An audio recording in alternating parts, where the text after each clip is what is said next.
I've been reading through Let's Not Mead and decided to share a few of my own stories. This happened in the fall of 1993 when I was 20 years old. In the interest of context, this was before I started college. I was working in the material prep department of a plastics factory on the night shift. I was the only woman in the department, and my male co-workers were initially skeptical that I could handle the job. I proved myself, though, and earned their respect. It was hard work, but on the plus side, it also put me in the best shape of my life. It was also about the same time that dumped my abusive boyfriend. He was verbally, emotionally, and physically abusive, as well as an alcoholic. This fact, more than anything, is probably why I got myself into this situation to begin with. I'd just gotten off work, and it was about 1:30 am. My car was running on fumes, so I stopped at a local gas station to fill up, and while I was pumping the gas, a woman about my age approached me looking quite nervous and scared. She said she had been at her boyfriend's house, and they'd had a pretty serious fight. Walk to the gas station, use the payphone, and call a friend to pick her up on her way there. Though a car pulled up as she was walking, and the guys inside started catcalling and harassing her. With a slight movement of her head, she indicated towards a car. It was parked off the side of the gas station by the dumpsters. Is a large light green car like a Caddy or a Lincoln, with at least 2 or 3 shadowy figures inside. She said they had threatened her, and she was too scared to call her friend and wait. The woman was neat, well-dressed, didn't seem high or drunk or anything like that. She just seemed really nervous and freaked out. So of course I didn't even hesitate. I finished pumping my gas and told her to hop in the car and take her home myself. At that time on a weeknight, there was very little traffic, so I booked it right out of the gas station and asked her where she lived. She kept twisting around in the seat to see if the car was behind use, and when I asked her put her seatbelt on, she ignored me and kept looking for the car. Just assumed she was scared. A few blocks down the road, however, I noticed she was looking around the car. She started to ask me about money. Where's your purse? Where's your bag? I need some money. You need to give me some. My stomach sank. Have this woman in my car, and now she's gonna rob me. When I thought about it, though, robbery just didn't make much sense. I was driving a 1985 Chevette, affectionately nicknamed the Box, and was wearing my work clothes, a ratty t-shirt and jeans with combat boots. I certainly did not look like a person with a lot of cash, primarily because I wasn't a person with a lot of cash. She twisted around in the seat again and started yelling. She didn't sound scared anymore, though I checked the rear view, and sure enough, the light green car was right behind me. She started cackling and bouncing up and down in the seat. My boys are gonna, you up? They're gonna, you up. She's laughing like crazy, opening the glove box, looking in the back for a bag or purse, telling me all the messed up these guys are planning to do to me. Now, if I had been smart, I would have just driven to the police station. Actually, if I had been very smart, I would have called the cops from the gas station and waited with her until they arrived. That would have been the intelligent thing to do. Unfortunately, none of this crossed my mind until later in the moment. I just got really, really angry. In the moment, I just got really, really angry. I realized 3 key things at once. There was an intersection up ahead with cars on either side waiting to cross, and the light had just turned yellow. I had a spare box cutter that I kept for work in the driver's side door compartment, and the crazy still hadn't put on her seatbelt. I didn't think I floored it and passed under the yellow light just as it turned red. I turned back to see if the green car was still behind me, but the cross traffic at the intersection had started to move and they hadn't caught up yet. Started yelling. I slammed on the brakes, and she slammed into the dash and windshield with a solid and viciously satisfying crack. When she rebounded the passenger seat, I pulled the box cutter in her face and started screaming some serious bat crazy. I can't remember exactly what I said. Something along the lines of, "Get the out of my car before I cut off your face and make you eat it." The crazy screaming box cutter combo worked. She blindly grabbed at the handle and popped the door open, and I started shoving and punching her until a tumbled out the door to the curb. I stomped on the gas and got to the next turn, squealed around it with the passenger door still open. I made a few more turns, because I was afraid that the green car might catch up to me after a little while. I stopped to close the passenger door. Then I cut across town and got on the highway to go home. I was on the highway for all of about 5 minutes before the shake started.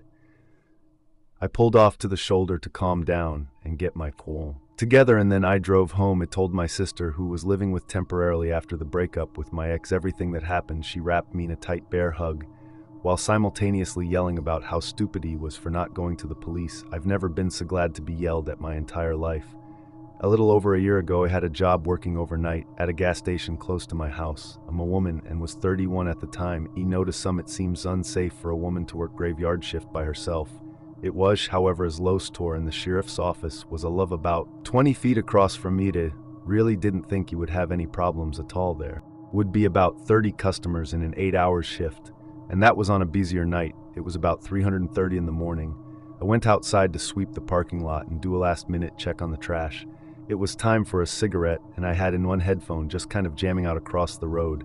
In the parking lot of the sheriff's office is a figure with his back to me. He was swaying back and forth while looking down. Honestly, it looked like he was enjoying a much-needed piss against the sheriff's office, though. Yeah, the building closed at 4 p.m. and didn't open until 6 the next morning, but seems like kind of a bad idea right by the back of his ripped white shirt. I remember had come in about 4 hours earlier. He was a total creep, and I could already tell then that he had a good buzz going. Didn't say anything though, just took my eyes off him and tried not draw attention to myself. It was working until a car pulled in. He was still outside as they pulled up. Ease a whim look at the cart and that mean back and forth again. As the customer was leaving, he walked her outside. He still had half a smoke burning and had left my dustpan outside with the squeege. We both heard the man start to swear angrily and seemingly engage in an argument with himself. She looked worriedly across the road and told me to be careful. I made an awkward joke about him being the one who should be more afraid of me, or something like that. The man was still there but closer to the road. Now facing the parking lot of my store. Whatever he was yelling was completely unintelligible from that distance. He was obviously extremely drunk and could barely stand straight, just swaying away. I did not engage him, but didn't take my eyes off him this time either. I just slowly walked back into the store. Something about his face really bothered me. It had a darkness to it, but his eyes looked wild. My experience during graveyard jobs had taught me that crazy-eyed people. Ariel weighs the worst tones. Didn't like it at all and wanted no part of whatever he was having. Still had almost 3 hours to go though, and to be for any other employees got there, instantly went to the computer and typed up a temporarily closed sign, just in case he wanted some trouble. He was coming around the corner on my way to the doors when I saw that he'd walked across the road to my side. Now literally just barely got the con door locked when he stumbled into our very small parking lot. My hand mimed the hand signal for cut across my neck, basically saying, "Nope, sorry, you can't come in here. We're closed." I shook my head back and forth, hoping to further discourage him. He started walking away but screamed something at me while he was doing so. I don't mean he was grumpy and shouted at me or yelled at me that it wasn't. He was enraged and was violently throwing his hands everywhere, definitely knowing I'm in the wrong shift of the wrong job. I got truly skeeved out. I decided that it was probably a good time to call the cops. It's a good thing too, because the menu to hang up with them here. He comes again up to the door. He starts pulling and banging on it, smashing at it the back soup, and runs into it, trying to ram it. Not that it would have done any good. I made the mistake of telling him I had called the cops and his ass was about to be grassy. They made a mistake telling him, because once his aide that he took off running right away. Police never found him. They drove around the road in surrounding neighborhoods for over an hour but found noon he was on foot, so I don't get where he could have gone to. Hadn't get the chance to harm. With them not finding him, he didn't fill out a police report or anything. He was safe behind thick glass doors that were locked for the rest of my shift. It just sucked though. Maybe if I didn't warn him ahead of time, I wouldn't have had to spend the last 3 months of my job constantly looking over my shoulder. He'll never know what the right choice in that moment was. I'm just glad he don't work there anymore. Please note that I am not a native English speaker. Ironically, this is the story where being multilingual has somehow helped me escape danger. I recently drove from Philadelphia, Pennsylvania to Buffalo, New York with my cat. The ride was long, but we were making decent time for the most parts. He and I had gotten up to Ward right before where you got into New York. It was around 5:30 p.m. But that also meant it was pitch blackout. Two had only stopped once to get something at McDonald's and had drank their iced tea quickly to try and stay awake. I definitely had to pee. Now I didn't want to leave my cat in the car, so I put her leash on and we walked into the gas station. He called out to the man behind the counter, "Hey, do you mind if we use the bathroom here?" The man behind the counter waved and said, "Sure, Sheeny." And into it, she sat in the counter while I did my thing. The store wasn't empty. Thought there were some dudes around browsing for honey buns, stasty cake, and cheaper cigarettes than those in New York. There was a woman talking to the counter guy up front. She probably was a regular based on their familiarity with each other. Suddenly, my cat jumped about a foot into the air. When we heard the doorknob rattle, I laughed and said, "Hey, sorry, it's occupied right now." My cat's a trained animal. She's trained to handle people, stimulating situations, crowds, and relatively loud noises. She ate karst, though I looked over at her after the jump, and her tail was as full as it could be. She got low and slipped to her favorite position on my shoulder. She dug into my hair with her nails and did her little grumble, at method she does when she wants to be let outside the door. Knob rattled again, and she reached out toward the door. In a quick way, like a strike, it still occupied. It called out, but I wasn't laughing this time. Within heard someone speak. It was a man's voice. And honestly, it kind of made my blood run cold. They were speaking in a cousin of my native language. I heard them whispering something should grab her when she comes out in my native tongue. Grab doesn't really have the multiple connotations like it does in English. Let me grab them before they go, have to ask them something, grab a bit to eat, grabbed by the hair, that sort of thing they used. What was similar to take as far as I could tell through the door. Not the cashier is right. There we can go stand outside to think her Karis the blue one. My cat did her angry grumble bug sound, and it tried to pet and reassure her. There weren't any windows in this bathroom, and my car was parked unwisely around the side of the lot. He had parked it a little away from the lights because I had a lot of stuff in. Nitin didn't want the items to be lit up. It was not the blue one. We heard their steps. Retreating we there for what felt like a long time. We both jumped back when we heard a knock on the door. "Hey, come out quickly. My girlfriend and I will lead you back to your cart." They're standing out by the pumps. It was the counter guy, and the woman I thought was the regular. He opened the door, and she ushered me to the back. Not smart, but I didn't know what else to do. She opened the door, and he could see me car about 20 feet away. I wanted to sprint, but remembered to use my key thing to set the alarm. Unlocked the car with my keys, and the alarm went off. I threw myself into the driver's seat, unlocked it with the key thing, and quickly pressed the button to lock it. Again, I felt my heart in my throat as I threw the car into reverse and got out of there. On my way out, I noticed those guys standing near the blue car on the other side of the lot, trying to nonchalantly smoke. They didn't even know. I got out at about 8 p.m. last night. Yep, what a spooky time. I was walking with a friend of mine, Solly, about a meal to the closest cafe. We're both girls in her early 20s. Neither of us owned cars. Sally didn't have her Opal card, which is this Aussie version of an Oyster card, basically an automatic ticketing system for public transport. This meant that walking was our only option. It's summer over here, so it was fairly well lit. We were walking down main roads, so we weren't too concerned. We finally arrived at this cafe and sit down. I was paying, but I only had my credit card. And sure enough, it was cash. Only Sally was on the phone when I got back from the counters, so I gestured for her to stay put and guard the spot while I went to get some cash out. This is my home suburb, so I know there's no atmosphere around here. My best bit was a gas station about a block away.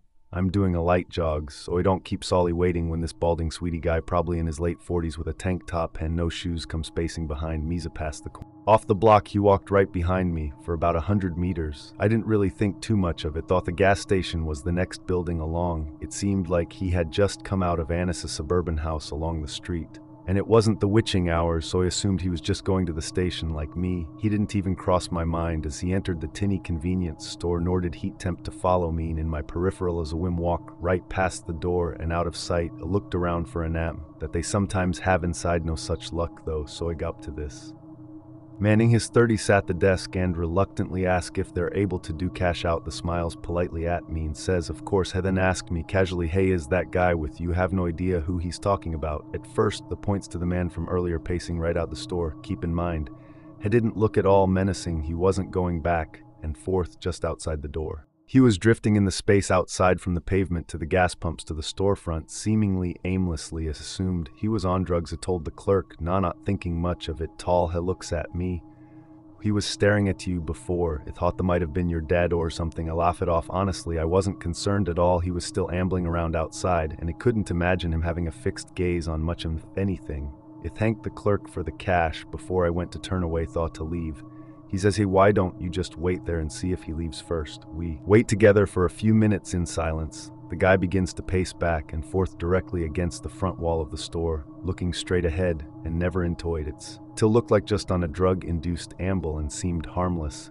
Not once did he catch his gazes. I figured it would be safe to just slip out the door and walk back to the cafe in the fairly bright light of dusk, especially since Solly was texting me at this point asking where I was. At Hank, the guy at the desk, once again for his concern. and assured him that I didn't know the guy and was not involved in some weird scheme to rob the store. I head for the door. The clerk asked me if he wanted him to walk out with me. I said that would be all right and begin walking away from the block. Well, as I left the store, a drifting man stops spacing and makes a beeline for me from the other end of the building. I seriously didn't think much of the guy at all up until this point, but for the first time, he was briskly walking in a straight line towards me. The hairs on the back of my neck stood up and I started power walking. So that I didn't think he was actively trying to escape him. He was still trying to convince myself he was just being paranoid and should be more casual. Didn't look behind me. To see how close he was, I had reached the pavement on the other side of the gas pumps. When I heard the clerk run outside, he yelled at me. Gordon made a break for it, looking over my shoulder. He had grabbed the man by his shoulders from behind and was restraining him. The man wasn't even glancing back at them or trying to escape. He was just glaring daggers at me, watching me run away. That's pretty much the end of the story, folks. I kept running until across the road, then turned around. Standings, the clerk was still holding on to the man and restraining him while he stared the clerk, and I just looked at each other in bewilderment, not really knowing what to. Doha made a hand gesture to go. I gestured me thanks, clashed your hands together and shake them a bunch of times. So got back to Sally with the cash and bought food before walking back home a different way. What is up, guys? Blue Spooky here. As always, thank you guys so much for watching. Especially if you made it this far to the end of the video. If you enjoyed the content that you heard in this video, please be sure to like, share, comment, and subscribe. If you feel so inclined, if I do decide to subscribe, make sure to hit that bell button right beside the subscribe button and turn notifications to all. Although if you would prefer not to do that, you also upload videos every day, so you can just come and check every now and again and you won't miss anything. I did try to do some different editing stuff this episode to make my audio quality a little better.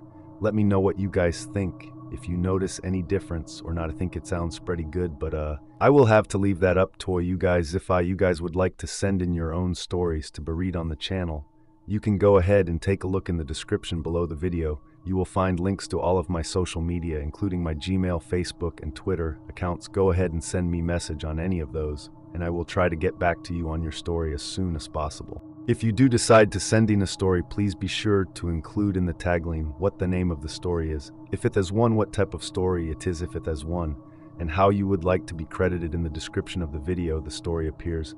And if you decide to send in a story, please make sure to include proper grammar and spacing. If you can, as well as much information as you feel comfortable sharing that will give it the highest possibility of appearing in a video in the future. If you guys have any criticisms on anything it can know better, please be sure to leave those in the comments as well. I'm always looking for new ways to improve the channel. If you guys like my stuff here as always, I have two other channels that are uncalled Manor Blue Skis and Darkest Hour respectively. I do true crime videos and documentaries on dark things that happen in history on the other ones. So if you like my stuff here, check those out. I feel like it may be those will be for you. Overall though, guys, I think that's pretty much it. For now, thank you guys so much for watching, and I hope you guys have a great day.